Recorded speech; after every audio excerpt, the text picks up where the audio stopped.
What's up, y'all? This is Throwing Light. I'm LTJ Reeves, and if you're not throwing light, you're not acting right. You are not acting right. All right, tonight, this is episode 113. Woo, 113, lucky 113, and I've got Bayou Noir here. Bayou, why don't you go ahead and introduce yourself to everybody? Hello, everyone. How are you? I'm Bayou Noir, born and raised in Birmingham, Alabama, but most of y'all know me because I spent a majority of my time in the scene in New Orleans, Louisiana. I am co-founder of Dungeon Noir, based here in Alabama, and I just competed at IML recently. It was the best time of my life. But honestly, I've been involved in the scene. Although I've known about the scene probably earlier than I should. I actually have a godmother who was a dominatrix in the Detroit area, Mistress Lily. So growing up, you get used to seeing your godmother go in and out the house with her little heels on and a bag of tricks. And as I got older, more mature and aware of that, she told me what that was. I was like, oh, interesting. Then fast forward, me living in the deep South with my good old Southern Baptist roots, trying to figure out who I am and what I am and where I wanted to be. I've discovered not everybody is into good old, well, they call it vanilla, but just plain old penetrative sex. So, knowing what I knew about BDSM, I discovered there's a vast, and I do mean a vast world of pleasure out there. And as an educator, one thing I teach all of my students, everybody has bodies and every bodies are different. So you have to treat them differently. What worked for person A might not work for person B. And as I discovered with my partners, sometimes they don't want the normal form of pleasure. Maybe they want something new. And also, I'm attracted to people for who they are. I don't have a quote type. I've dated and been with people of my race and outside of my race, different bodies type, different genders, and even people with different abilities. So some people might not have the ability to have the type of sex that you're accustomed to. So then you have to figure out, okay, I like this person, I work with this person, we have intimacy. How do we become closer with that intimacy? Now, fast forward to the great year of 2020 when the pandemic hit. We're stuck inside. We're no longer being physical with people. And kind of like we're having this conversation now, a lot of stuff was happening through a screen. I did my quarantine here in Birmingham, and that is where me and a friend, it started with a conversation. And she's like, you know what? I know a lot, you know a lot. But there's so many people who don't know anything. Why don't we start teaching them? And I'm like, well, I don't consider myself a teacher at the time. But we just started with a group of friends and we had a great time. And through that education, I met a gentleman, an older gentleman who I'm proud to say, because he taught me a lot about being a queer man growing up in the 1950s in Alabama and what the letter community meant for him.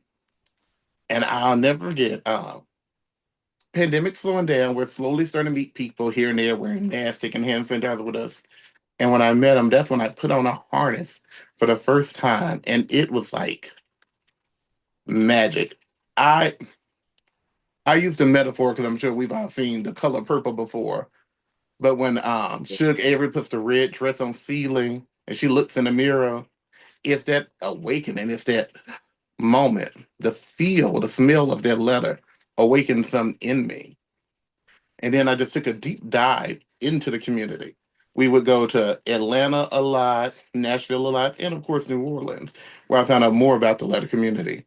And I was like Harry Potter and Hogwarts. It was like a whole new world that I wanted to learn about. So I know that's a very long answer to one question.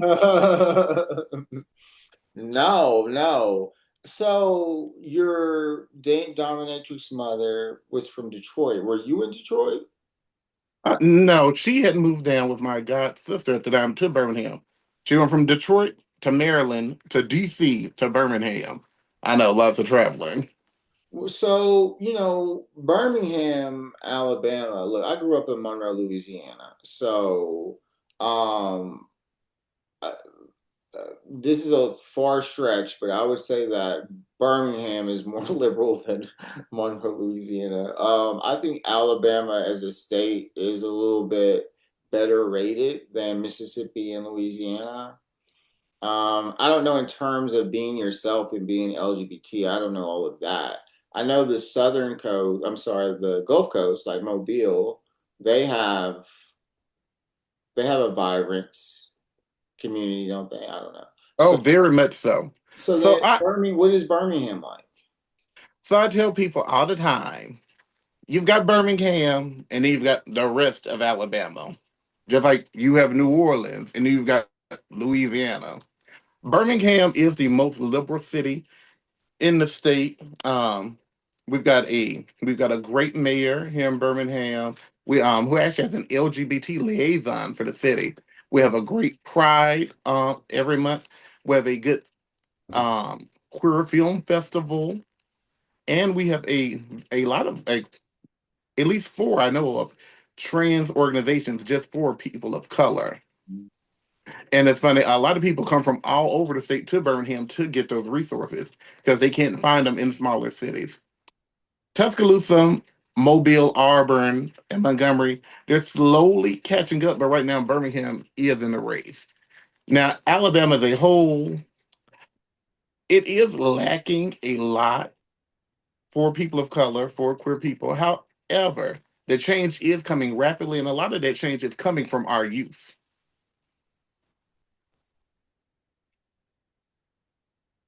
So, okay.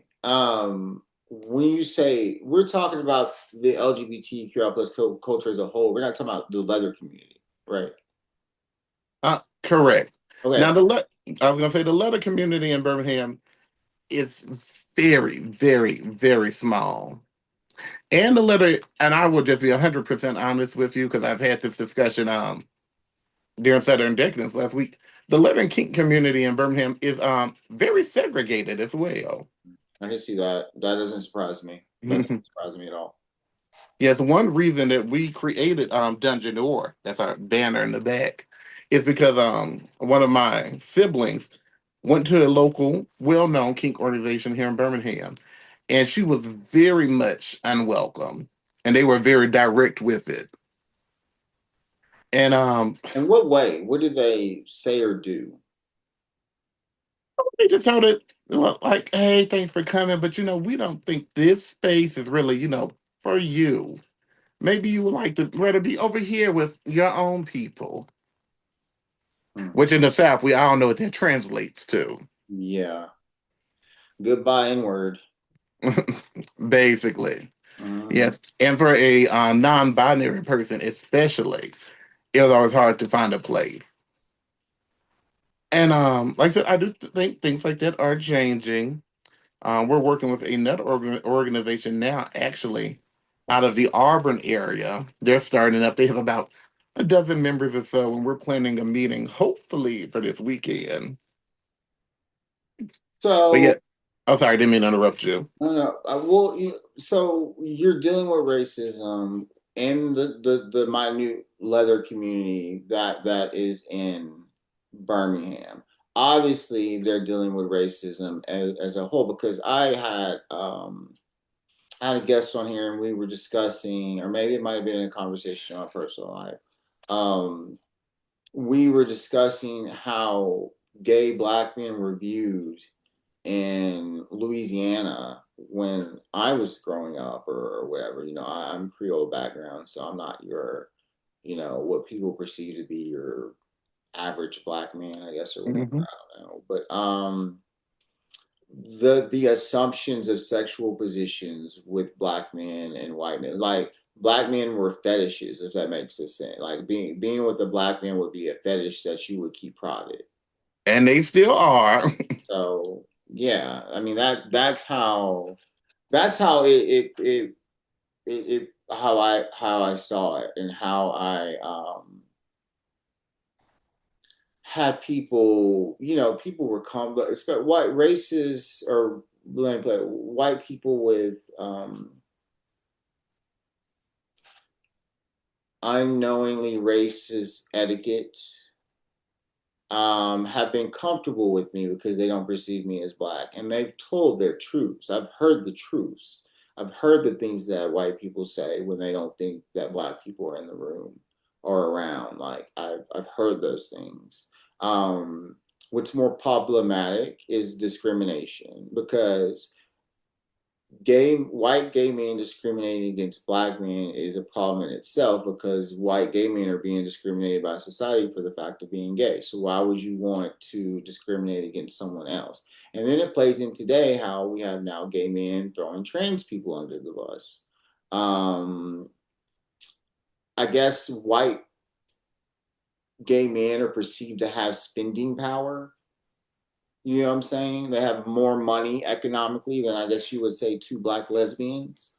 um and I think that's why they have such a forefront in entertainment and things like that. It's about influence. And um, when you have privilege, as long as you get in the door, you don't care if everybody else gets in the door sometimes. You know what I'm saying? Exactly. And So, keep on. unfortunately, everything you're saying, we've been through this before. If you look at the time before Stonewall, the Madison Society, a group that was very pro homosexual and fought for the rights of gay men, they did not want black gay men. They did not want Latino gay men. They didn't want lesbian. It was mainly for white cis men. They wanted to be accepted by everybody.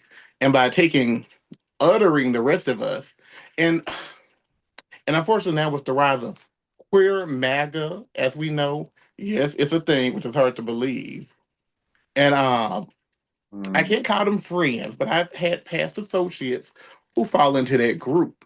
And their basic mantra is, "Oh, I'm not like those people at the letter bars. I'm not like those people at the pride parades. I'm more like you. Accept me." It's a very pick me mentality. It's nothing new, but unfortunately, it's becoming very common. And now, as you added, throwing our trans brothers and sisters under the bus is what words can't even describe it, because like this is like an everyday issue when I talk with different club members and the issues they have on going with their life.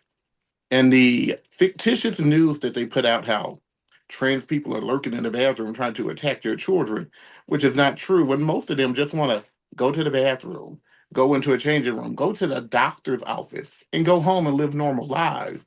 But they're being used as these political pundits for a more vindicious deed. See, and you know what's interesting to me is that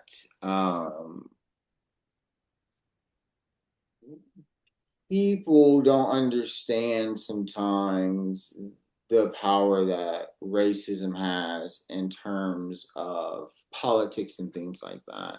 And yes, using trans people as a scapegoat to do all these horrible things. Um, it's like who's next after that? It's unfortunate to be a part of a community that is not freely allowed to be themselves.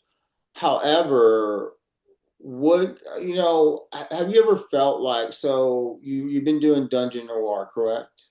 Yes, we're in Have you our met fifth year so now. what is the vibe there? What's going on at Dungeon Noir? What kind of people are showing up? Are y'all marketing exclusive? Is this a space for black people? Like is it a safe space? What's going on there? We're definitely a safe space. We do little pop-ups. We go to events and bars where we feel welcome. So we might not pop up at your local sports bar, but if they're having a drag show or a burlesque show, you'll probably find us with a table there. I'll normally pass out stickers, bring different tools and whatnot, start those conversations with people, even with the vanilla people that are there.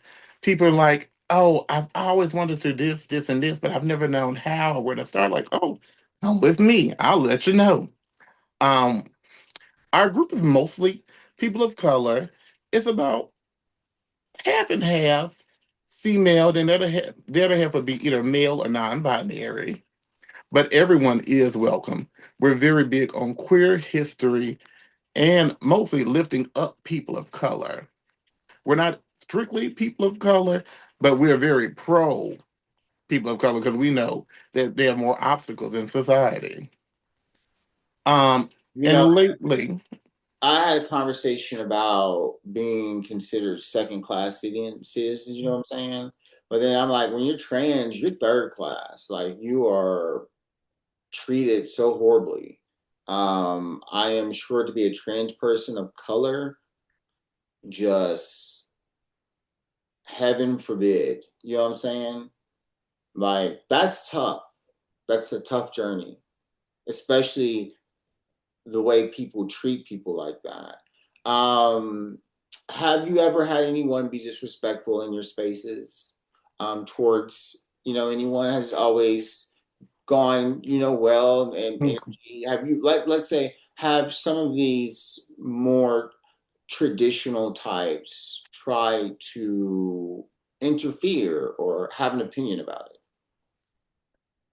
interfere, no. As we know, we all have opinions. Not to put our organization's business out there like that, but give you a hint. We did have to remove one member because they made some comments that were very, I think, in everyone's opinion, a little transphobic. Then when we approached said person about the comments, it's like they doubled down and it went from bad to worse. And I'm like, oh my God, this is not good. And mind you, this is the week before I was leaving to go to DC for MAL. So in our organizations, we don't have like president, vice president, all that. We didn't want to do that hierarchy thing, but we have some members who are more involved than others as far as putting information out there, media things like that. But this person who was very close to me, when they doubled down and said this, I'm like, you know what? I know you're a good person, but actions like this, there has to be some kind of consequence. So we told that person they had to step aside, and that actions like this would not be accepted. Then fast forward, I was at MAL. We did a mock panel for the IML contestants. So I was still fresh with the issues in Dungeon Noir, and they're asking us questions. And you know, a lot of contestants like, oh well, my sesh dad told me this, and like, oh my sesh dad told me this, and um, I'm the first Mr. Deep South letter. That's the title from Dungeon Noir. So it's just me. I don't have a sash father or parent to look up to. And I was like, sometimes these struggles, like people don't realize when you have somebody as a title holder, when you have somebody who has shares that title with you, you have a support system through that person, especially if you have multiple people to go to. And it was just me at the time. So on top of preparing for IML and dealing with stuff here in Birmingham, it just all hit me. And I remember I was on the panel and I just broke down and started crying. And the judge was like, oh, it's okay. I'm like, I'm so sorry. This is not supposed to happen. And then I remember actually Ken from the Austin Eagle, he was there.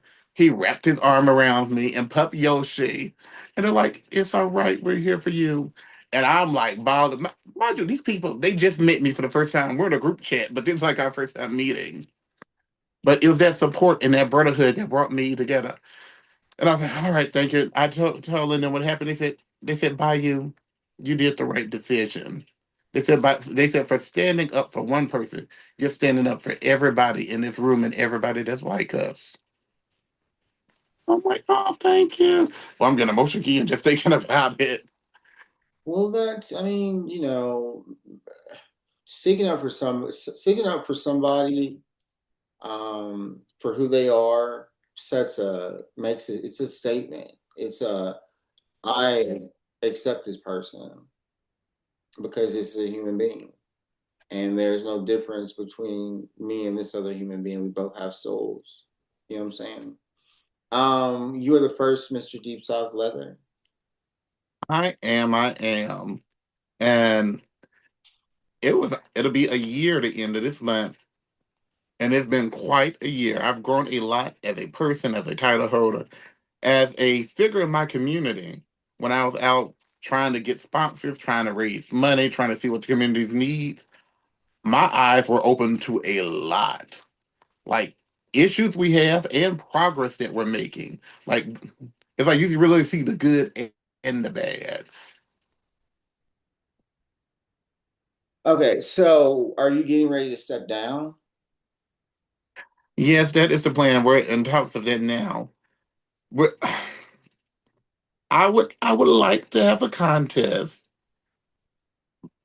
but so with my title, I feel like it is more community based. So I know, and some titles do just select certain members instead of going through the whole traditional contest way. Because I've seen a lot of people in our community who I think would represent us proudly and would do great on that stage in Chicago. But I know there's nothing like sitting at the judge's table and having people walk across the stage and tell you what they're gonna do. Right. So would you appoint someone if you don't have a contest? Definitely. And I've actually got a few members in mind that I've been talking to, and some outside the state as well. So I'm interested. That sounds cool. Who knows what you're going to develop into? If a contest comes about it, then that'll be awesome. If not, I mean, you're starting a legacy. So, and you're the first, so you get to kind of like help, create a template or give guidance. I'm the first Mr. Austin Eagle, so I had no idea what to do, my friend, and I was new to the leather community too. So the world is yours, the community is yours. Behold to make it and work for your community. We're getting towards the end of the show. Before we do that, I want to talk about queer history real quick. Oh Why is yes. queer history important? I know that's a Oh, broad question, but in your words, tell the audience why is queer history is American history too. say it again. Queer Queer history history. is American history. Queer history is American history. Yes, and queer history is our history, and that's why it's important to be preserved. So when people say they're banning books or they're banning certain media, we should be concerned because if our past is erased, yes, it's a cliche, but I have to say it. Those who forget the past are doomed to repeat it. Oh, We remember what happened, and we're still repeating some of the bullshit we went through before. amen. And I work with the Magic City Acceptance Academy. We're a charter school here in Birmingham, 7th, 12th grade, and it's a queer influence school where kids can truly be themselves. They don't have to hide. The parents are involved, teachers involved, and like, as again, another one of those little queer Hogwarts, as I like to call it. And sometimes when I get to talk to the students, I tell them like they don't know how lucky they are where they can be in a space where they can exist. And unfortunately, with our current administration, even places like that, a school where children go to learn every day is under attack. And all the people in our community are very precious. I don't care if you are a lesbian who's been elected to the Senate or you are a non binary sex worker. You contribute to our community. I'm a content creator, and in my content, you can find me on all the platforms. But in my content, I mention so many things about sexual health, sexual awareness, consent.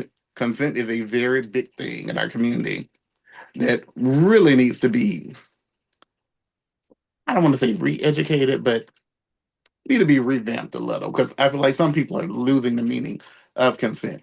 And then also people who are content creators, some people think, oh, well, you don't deserve a leadership role. You don't deserve to be the voice of the community.